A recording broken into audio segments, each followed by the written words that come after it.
Good Friday afternoon, Southwest Florida. Welcome to the Larry Timko Show on 1070 NBC Sports, broadcasting live from our Harbor Nissan studios. Our phone lines are open at 941-206-1070. If you're listening on your iHeartRadio app at 800-668-1070. Before we get going, I just want to remind everybody to join us at the Charlotte Sports Park tomorrow for iHeart Day at the Park. Free admission for everybody. And we're going to have a helicopter dropping candy off on the field for the kids after the game, an autograph session with the players, and I'll be throwing out the first pitch. Woohoo! The Little League thing tomorrow? No, it's iHeart Day tomorrow. Oh, okay. No. All right. I will have the Punta Gorda Little League there. Will that hurt the children? Dropping the candy from the helicopter? I don't know how we're going to do that. Because it sounds like a trap.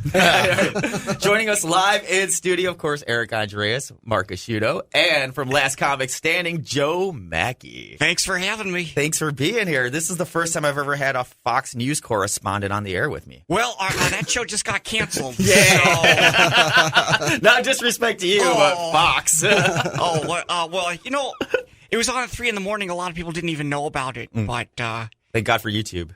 Yeah, YouTube. That's where my next big move is going to be. A YouTube really special. working on some stuff for YouTube. I can see that. Easy, guys. Right, well, you came in wearing a Pittsburgh Pirates hat, so are you from the Pittsburgh area? I'm from State College, Pennsylvania. It's about 2 hours and 15 minutes east of Pittsburgh. It keeps getting less and less time the more highways they build. Yeah, we love our highways in Pennsylvania. When I lived there, it was just the what's it called, the Pennsylvania Turnpike. That's all there was. We built a lot of roads since then. Pennsylvania, come check out our roads. Yeah, I only know the west part of Pennsylvania, traveling through to New York, the Buffalo side. So I know like the Erie side. Oh, the Erie side, yeah. So a lot of comedians come from the Pennsylvania area. Well, you got Billy Gardell, Pennsylvania, by way of then heading down to Florida. So yeah, he's a Pittsburgh boy. He's a Pittsburgher. Yeah, he's always at the Steeler games. Yeah, Anthony Jeselnik, Pittsburgher. Oh, is Dennis Miller, Pittsburgher. Dennis Miller, yeah. I love Dennis Miller. Nice. A lot conservative, too. Another Not one. really. Who, Dennis Miller? He's moderate. He's in the middle. He's got common sense. He used to be very liberal, when he was in the Coast and Weekend September Update. 11 changed his mindset, he says. Nice. So you leave Pennsylvania and you go to New York. You leave Pennsylvania? Yeah. About a 3-hour drive? It's about 4. Okay. I follow the speed limit. But it's when you're a kid, growing up, all you know about New York is like New Jack City and crime. And then you get there and you're like, oh, it's just ridiculously expensive. And you have to be rich to own a grill. Right. So there's a lot of drawbacks, but the good part is there's a lot of opportunity that you don't get in a college town in the middle of farms. Nice. Yeah. So are you doing like the stand-up circuit around New York and you're like, hey, Last Comic Standing, let me try out for this? Yeah, I won a competition. It was called New York's Funniest, and it was at the New York Comedy Festival, and I used that tape. They instead of doing the thing where they have casting calls for comedians, when Wanda Sykes took it over, they decided, well, you can't just walk off the street and have a comedy set. It takes a while to develop, even if you're the most talented comedian ever. So it's kind of disingenuous to have people lined up, camping out there, like they're going to be they're going to have an hour material to do on television. That's what I think, like American Idol. You got to get the golden ticket to Hollywood. Right. I mean, at least when you're singing, people can genuinely have talent off the bat.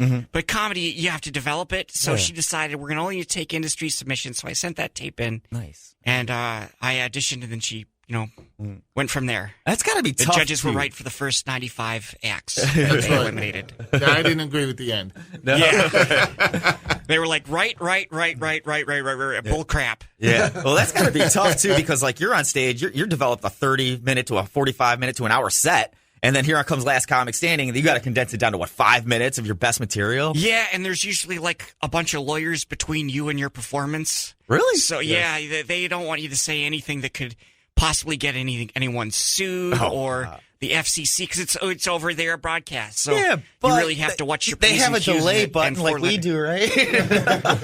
Well, they had to use it because I bring the pain out there. I guess you do. No, you pushed the limit a little bit. Mirror You to did. society. You might not like the reflection sometimes. Yeah. Nice. Well, I knew you were coming, so I did a little homework. I watched a lot of video of you. I saw some of your stand-up performance. I saw you do some interviews with Opie and Andy and all those guys. Oh, yeah. All right. And one of the funniest things I saw is when you had to be a heckler. Do you have to deal with hecklers a lot? You have to deal with them a lot. More and more clubs are getting better at getting rid of the heckler. Yeah. But for a while there, I thought to myself, well, if one drunk person is ruining the show for 200, why don't they throw them out? But more and more do. But when you do have to deal with them, it's tough because I don't like to insult people. But if you try to be nice to a mean drunk person, they're just going to be meaner to you. So you got to kind of, I got to handle my business, as I say, where I grew up. Yeah. Streets. The streets of Pennsylvania. It's tough out there. Well, it's here. It's cool. It's at Visani's. You just walk over and just turn down their oxygen tank, and they're done. Oh, yeah. Right. That's not nice. I said on the morning radio that it felt like I was disappointing my parents and my grandparents. No doubt. So growing up in Pennsylvania, what made you think comedy, that's the way I'm going to go? Considering, when I think of Pennsylvania, I think of coal mines, Steel City. Yeah, well, the steel industry's been kind of devastated. Even Pittsburgh it's a lot different a town now. You got Carnegie Mellon and the robotics. Even Uber and Google have stuff there now. But I think comedy's the kind of career that chooses you. I tried to work other jobs. I always wanted to be a comedian. But, when I walk into a corporate office, I'm just trying to picture you in a suit and tie. They look at me like I fell out of a tree or something. It just doesn't. What's crazy is people actually care about their jobs, and they don't make fun of stuff all the time. And I'm like, well, this is weird. I worked in human resources, and they're like, all right, we're going to plan our wellness seminar. And I'm like, you're serious? They would replace us all with robots if they could. Oh my God, I can't picture you working HR. Like somebody comes at you with a sexual harassment suit. Luckily, I'm going to let Joe Machi handle this. Yeah, right. Luckily, my boss and my boss's boss had to deal with most of that stuff. Yeah. One time I had to be present for a mass layoff, and that's not fun. Oh, it's weird because you're like telling people like the CEO thinks the company's not doing well, so you can't work here anymore. And people are like, well, why not the CEO? And they're like, no, he gets millions of dollars either way. Either way. It's the best. You get fired, you get millions of dollars. You do well, you get millions of dollars. Nice. Well, you've been on Jimmy Fallon. You've done a lot of TV work. What's the next step for you? Are you going to do one of those Netflix specials? That's what my goal is. I got about I did a half hour for Comedy Central that aired in September. I have about a half hour new that's almost ready. And I'm hoping to maybe get Netflix just taped a whole bunch of half hours. I believe they start airing in July. I'm hoping to get the next round of those, or hopefully Netflix will wise up and give me an hour. Nice. Yeah, so give if you you're an listening, hour. Netflix, No, they ought to get do on the like a stick. Dave Chappelle, give you 2 episodes. They should. Yeah. They should.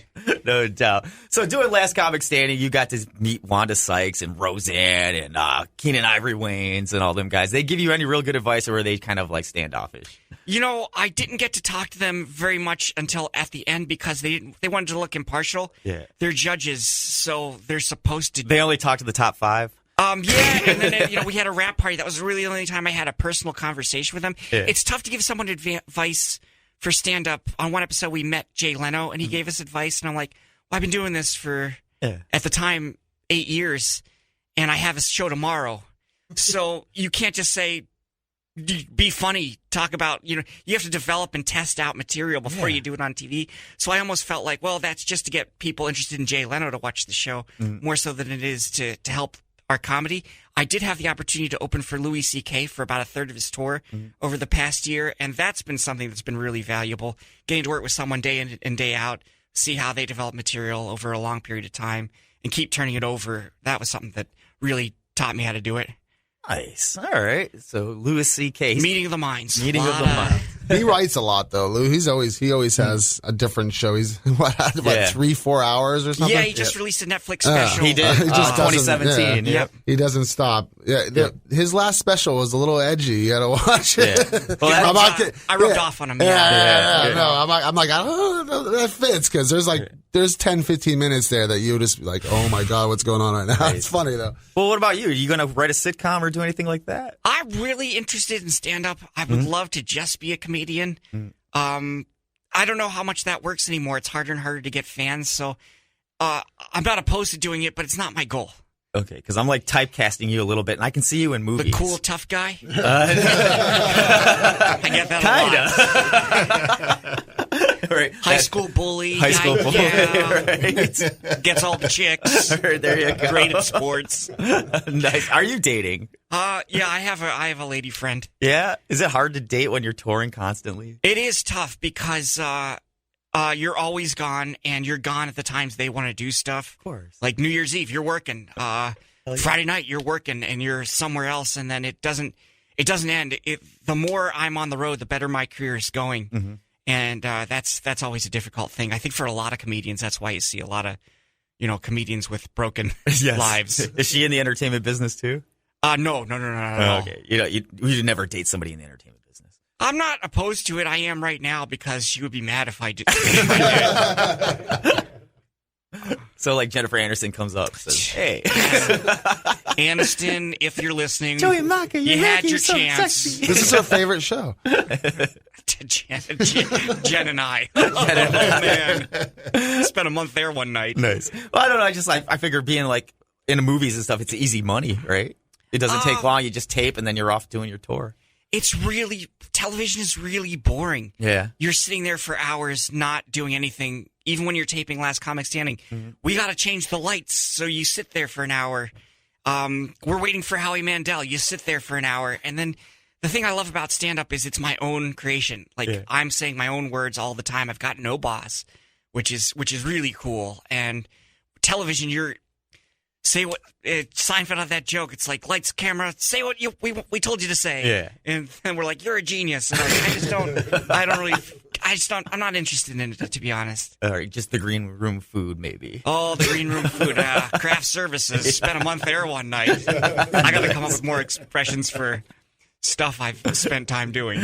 Nice. All right, we'll take a quick break. We'll be back with more Joe Machi on 1070 NBC Sports. Get your tickets to Visani.net or call 629-9191.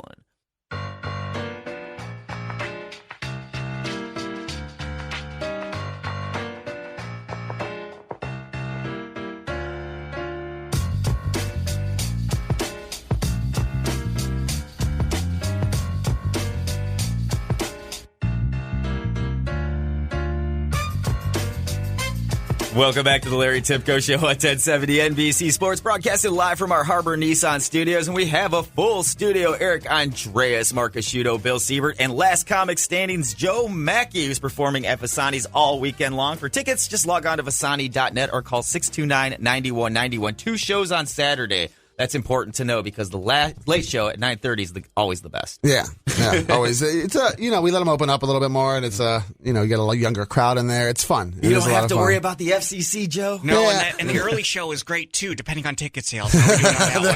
Trying to get everyone into the early show as well. All the shows are great. All the shows are the best comedy show you'll ever see. I didn't go up to him and say be clean. I just let him do his thing yesterday. You know what I mean? So every show is going to be great. Well, I like to watch your reaction when they're up on stage because I can tell. Just by when he cringes, I'm like, "Ooh." You know what? There's every comedian's different. You can be some comedians can have a little bit of dirtiness, or sometimes say the F word and they get away with it. Mm-hmm. Some can't. Yeah. You know what I mean? It's always about the context and how you do it. And, I'm up there and I just don't want people to get offended. And it's hard, it's a comedy club. Someone's going to get offended, but I still freak out over it. I got a little nervous when you do your ATM bank card jokes. I got a little nervous there. When you're the cool guy winner, you get away with a lot. You get a lot of leeway. It's not like people up there feel sorry for me. Not at all. No. No, that joke killed it last night. It did. Oh, yeah. It is a great. The way it's very well worded, well constructed, and I have a lot of stuff that's similar themed, where it's like kind of taking a regular thing and making a really dark twist to it. Yeah. And it took a few minutes last night, I'd say, but then we started to get rolling. Yeah, nice. And you do a podcast, huh? I just started one. It's like you were saying about doing TV. You almost have to do more and more stuff. To it works for Mark Maron to get fans. Yeah, it's called Keeping Joe. I'm doing it with 2 other comedians at the Comedy Cellar, which is a great club in New York City. And the reason it's called Keeping Joe is because I hate podcasts so much that the other comedians are like, well, let's see how long you'll do this. So listen, fans, if you tune in, you're in for a treat. I'm in for the long haul, apparently. Can we find that at joemachi.com? You can find it on my